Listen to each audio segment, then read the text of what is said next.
আসসালামু আলাইকুম। আমি চিকিৎসক Golam Mostafizur Rahman, local medical assistant, general physician, নবজাতক শিশু রোগে প্রশিক্ষণপ্রাপ্ত। আমার channel health BD, Facebook page health BD এর পক্ষ থেকে যারা ভিডিও দেখছেন প্রত্যেককে জানাই প্রাণঢালা অভিনন্দন ও শুভেচ্ছা। আজকে আমি আলোচনা করব পেট ফাঁপা নিয়ে। পেট ফাঁপা কোনো রোগ না, একটি রোগের লক্ষণ মাত্র। পেট ফাঁপা একটি রোগ, এটি একটি রোগের লক্ষণ। কিভাবে এই পেট ফাঁপে, কী কারণে পেট ফাঁপে?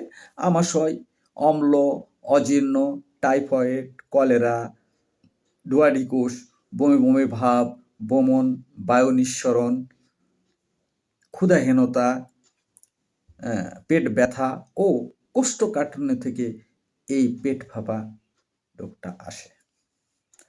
আমরা এই পেট ফাঁপা রোগের চিকিৎসার জন্য অবশ্যই একজন ভালো চিকিৎসকের কাছে যাব। অবশ্যই অভিজ্ঞ চিকিৎসক আপনার এটা রোগ নির্ধারণ করে চিকিৎসা দেবেন। তাহলে আপনি সুস্থ হবেন, এই আশাবাদ ব্যক্ত রেখে সবাইকে অভিনন্দন জানিয়ে এখানেই শেষ। আসসালামু আলাইকুম, আল্লাহ হাফেজ।